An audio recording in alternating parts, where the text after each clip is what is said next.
Advocate Bhudev Mahanandia का अभिवादन स्वीकार कीजिए।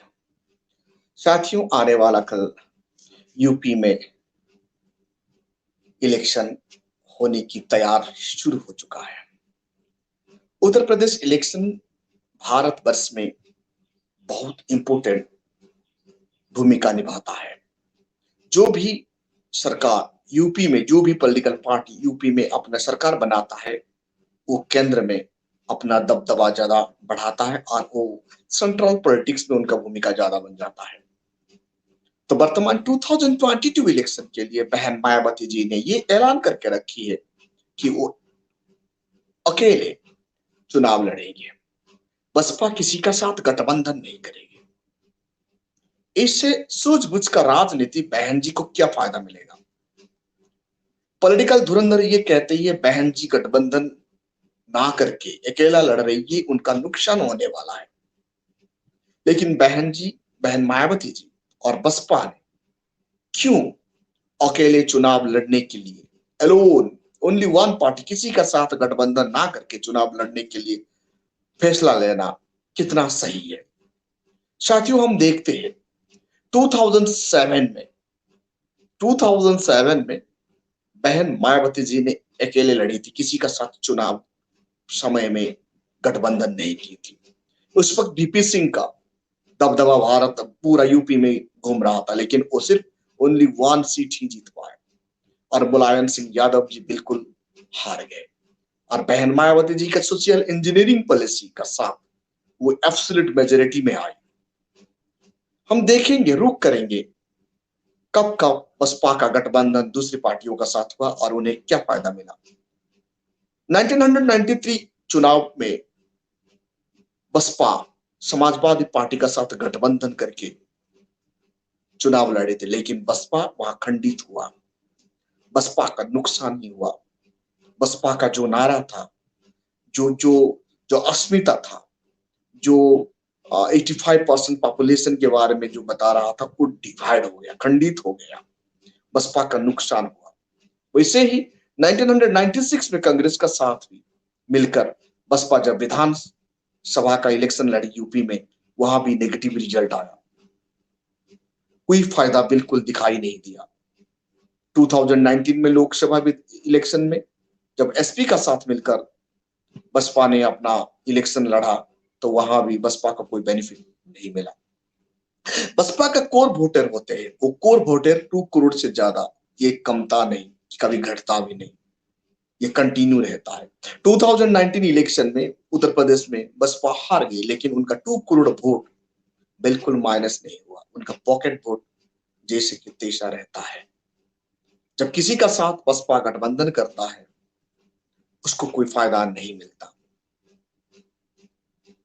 उल्टा इनका नेगेटिव रिजल्ट होता है और बसपा को नुकसान होता है। हम 2007 का रिजल्ट के बारे में जब सोचते हैं, बसपा उस इलेक्शन में बिल्कुल किसी का साथ गठबंधन नहीं किया था और उनको ज्यादा फायदा मिला। गठबंधन जब जब बसपा कर रहा है, तब तब बसपा का राजनीति का जनाधार कमजोर होता है। लेकिन एक ही बात आप लोग ध्यान रखिए, 2014 इलेक्शन और 2019 इलेक्शन, जो भी इलेक्शन में बसपा लड़ा, बसपा हारा, लेकिन बसपा का वोट परसेंटेज बिल्कुल नहीं गिरा, बिल्कुल नहीं गिरा। 2007 में बहन मायावती जी का साथ 2 करोड़ से ज्यादा वोट था, एब्सोल्यूट मेजोरिटी आया। वैसे ही 1996 में भी 2 करोड़ समथिंग वोट आया और 2014 में भी 2 करोड़ से ज्यादा वोट आया। मतलब उनका वोट का परसेंटेज बिल्कुल कमजोर नहीं हो रहा है। जब सोशल इंजीनियरिंग का बात आता है, सोशल इंजीनियरिंग आने से बसपा को ज्यादा बेनिफिट मिलता है। इसको नजर में रखते हुए बसपा आज का तारीख में सोशल इंजीनियरिंग कर रही है और हर कोई कम्युनिटी और ग्रुप को लेकर अपना राजनीतिक झंडा बुलंद कर रही है। खास करके ब्राह्मण महासम्मेलन, मुस्लिम महासम्मेलन, जाट महासम्मेलन, ओबीसी महासम्मेलन करके सब लोगों को जुड़ने की जो तैयार कर रही है बसपा, बाबा साहेब अम्बेडकर का विचार से चलते हुए आर्टिकल 14 को फॉलो करते हुए, लोगों को इक्वालिटी राइट दिलाने के लिए कोशिश करते हुए, सबका साथ सबका विकास लेके जो नारा देके सोशल इंजीनियरिंग एस्टेब्लिश कर रहे हैं, 2022 यूपी इलेक्शन में बसपा को ज्यादा फायदा ही फायदा दिखाई दे रहा है। आइए हम चलते हैं 25 ईयर का पीछे फिर चले जाते हैं। पंजाब में शिरोमणि अकाली दल का साथ बसपा पंजाब में गठबंधन किया था, उसमें बिल्कुल फायदा ही नहीं हुआ। फिर 25 ईयर का पीछे के बाद आज हम वहां फिर दोबारा गठबंधन कर रहे हैं। हम खाता वहां वहां ज्यादा एमएलए एमपी ला सकते हैं, एमएलए जिता सकते हैं, लेकिन जो अस्मिता रहता है बसपा का, वो अस्मिता का ऊपर प्रहार होता है, खंडित होता है। इसीलिए शायद बहन मायावती जी ने ये सोच रखी यूपी में अकेली चुनाव लड़ने के लिए, और अकेली जब लड़ती है बसपा, वो अपना ताकत का साथ उभरता है। साथियों, आज का तारीख में सोशल मीडिया ज्यादा बेहतर काम कर रहा है। वर्तमान परिस्थिति में सोशल मीडिया ज्यादा बेहतर काम कर रहा है। गोदी मीडिया जितना भी चालाकी करे ना क्यों, लोगों को ये पसंद नहीं आ रहा है। बीजेपी, खास करके बीजेपी उत्तर प्रदेश में कमजोर हो चुका है। असंगठित क्षेत्र का लोग कम से कम 2 करोड़ से 5 करोड़ से 2 करोड़ लोग यूपी में बीजेपी को जान चुके हैं। लोग यूपी में यूपी का लोग आज बिल्कुल जान गए हैं डीजल की महंगाई, पेट्रोल की महंगाई, खाद्य पदार्थ की महंगाई, उसके साथ साथ क्रूड ऑयल जो खाने पीने का तेल है, इनका महंगाई, उसके साथ साथ बेकारी समस्या, ये सब लोगों को पता है, लोगों को पता है। इसीलिए बीजेपी तिलमिलाकर भारत का लोग आप ये ऐलान कर रहे हैं बीजेपी वाले, बाबा साहेब अम्बेडकर का स्टैचू बनाने के लिए, बाबा साहेब के नाम पर पार्क बनाने के लिए, बाबा साहेब अम्बेडकर का नाम पर लाइब्रेरी बनाने के लिए लोभनीय घोषणा कर रहे हैं। कभी भी बीजेपी ऐसा नहीं करता था। आप बीजेपी को बाबा साहेब अम्बेडकर को याद आ रहा है। सचमुच में बाबा साहेब अम्बेडकर को बीजेपी को याद आ रहा है तो उनका संविधान का ऊपर इतना प्रहार क्यों चल रहा है? भारत का संविधान का article 14, article 21, article 12, article 37, article 38, 39, 300 को वायोलेट करते हुए प्राइवेटाइजेशन क्यों कर रहा है? हमारा भारत का संविधान कभी भी प्राइवेटाइजेशन के लिए इजाजत नहीं देता, फिर क्यों कर रहा है? बाबा साहेब अम्बेडकर को, अम्बेडकर का संविधान को बर्बाद कर रहे हैं इधर, और दूसरी तरफ बाबा साहेब अम्बेडकर का स्टैचू बनाने के लिए यूपी में जो नारा दे रहे हैं, इसमें पता चलता है बीजेपी कितना तिलमिलाई हुई। बीजेपी का खास करके आरएसएस यूपी में और लखनऊ में जाके डेरा बांध कर बैठा है। लोग आज बुद्धू नहीं है, मूर्ख नहीं है। यूपी का जनता को इतना मूर्ख मत समझिए। आप जब 2014 इलेक्शन और 2019 इलेक्शन में आप क्या बोले थे? बीजेपी वाले ये बोले थे काला धन आएगा, 15-15 लाख रुपए आएगा, बेकारी समस्या दूर हो जाएगा, सबका हाथ में काम मिलेगा, अच्छे दिन आएगा। जो ये झूठे वादे करके जो अब आप आए थे, लोग इसीलिए आपका पास 2014 में बीजेपी को वोट दिए थे, 2019 में कुछ उम्मीद लेके वोट दिए थे, लेकिन कोविड-19 महामारी में लोगों को पता चल गया है।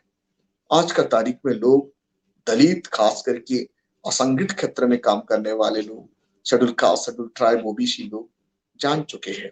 अब लोग बीजेपी की तरफ बिल्कुल नजर नहीं दे रही। हिंदुत्व का राजनीति वर्तमान बीजेपी का फेल हो चुका है। बीजेपी उत्तर प्रदेश में जितना भी बाबा साहेब अम्बेडकर का स्टैचू बना ले, बाबा साहेब अम्बेडकर के नाम पर पार्क बना ले, लोग उन्हें वोट देने वाले नहीं है। जो पार्टी कभी भी बाबा साहेब अम्बेडकर के नाम नहीं लेता था, आज वो ऐसे नाम क्यों ले रहे हैं? इनको कहते हैं पॉलिटिकल कंस्पिरेसी। हमारा लोग समझ चुके हैं, उत्तर प्रदेश का जनता समझ चुके हैं, भारत का जनता समझ चुके हैं। बीजेपी जितना कोशिश करे ना क्यों, लोग जान गए हैं कि बीजेपी जब तक शासन का गद्दी में रहेगा, इस देश में लोगों को 2 वक्त का रोटी मिलने के लिए ये तरसना पड़ेगा। भारत का हर कोई सेक्टर को बेचा गया है, सिर्फ एक ही सेक्टर बचा था, वो था एग्रीकल्चर सेक्टर। इनको भी बेचने के लिए जो तैयारी चल रहा है, फार्मर इनके बारे में जान चुके हैं और यूपी में फार्मर घुस चुके हैं। हर गांव में यूपी में फार्मर घूम रहे हैं। बच्चा बच्चा जान चुका है बीजेपी कितना खतरनाक है। इसीलिए उत्तर प्रदेश में 2022 इलेक्शन में बसपा जो अकेली चुनाव लड़ने के लिए मन बढ़ा चुके हैं, इनको ज्यादा फायदा ही नजर आ रहा है। क्योंकि लोग जान चुके हैं बीजेपी का और वोट नहीं देंगे। 15 लाख रुपया तो नहीं मिला, लोग जान चुके हैं बीजेपी झूठा वादा करा, और वर्तमान लोग बाबा साहेब अम्बेडकर का विचार पर चलने वाले पार्टी को वोट देने के लिए अपना मन बना चुके हैं। इसीलिए 2022 बसपा के लिए बहुत फायदा दिखाई दे रहे हैं। बसपा का जो पॉकेट वोट होता है 23% वोट होता है, दलित वोट, वो कभी घटता नहीं, चाहे जो भी जाए ना, चंद्रशेखर रावण हो या आपका मुलायम सिंह यादव का कोई भी पार्टी हो, या आपका अठावले हो, या आपका बामन मैसराम हो, जो भी हो ना क्यों, वहां उत्तर प्रदेश का लोग जानते हैं इन लोगों को वोट नहीं देंगे, क्योंकि यूपी वाले कटराए जी ये जान चुके हैं एक ही नेशनल पार्टी, जो बाबा साहेब अम्बेडकर का नारा सब लोग को पता चल गया है। बाबा साहेब कहते थे शेड्यूल कास्ट मतलब दलितों का, भारत में रहने वाले या छूतों का, शूद्रों का एक ही पार्टी होना चाहिए, नेशनल, जो नेशनल पार्टी, इनको ही वोट देना चाहिए। 113 स्पीच में बाबा साहब कहते हैं। तो यूपी वाले जान चुके हैं बाबा साहब को मानते हैं, जो बाबा साहब को मानते ओनली वन पार्टी को ही चूज करेंगे, क्योंकि उनका वोट इकट्ठा करना है, एक ही जगह पर एक्सरसाइज करना है। जब एक ही जगह पर ये वोट एक्सरसाइज करेंगे तो भारत का हुक्मरान बनेंगे। वो दमखम सिर्फ ही सिर्फ बसपा का पास है। बाबा साहेब अम्बेडकर का स्पीच 113 स्पीच बसपा का ऊपर फोकस होता है। इसीलिए राजरतन जी साहब भी ये बताते हैं बसपा को वोट देने के लिए। और जितने भी जय भीम बोलने वाले नेता मनुवादियों को चमचा बन के उत्तर प्रदेश में बसपा का वोट काटने के लिए कोशिश कर रहे हैं, ये कामयाब नहीं होंगे, क्योंकि लोग आज का तारीख में इतना नासमझ नहीं है, सब बाबा साहेब अम्बेडकर को समझ रहे हैं। इसीलिए 2022 इलेक्शन बसपा को फायदा ही फायदा दिखाई दे रहा है। 23% वोट दलितों का वोट बसपा का खाते पर जा रहा है। ब्राह्मण का वोट लगभग 7 से 8% वोट जा रहा है।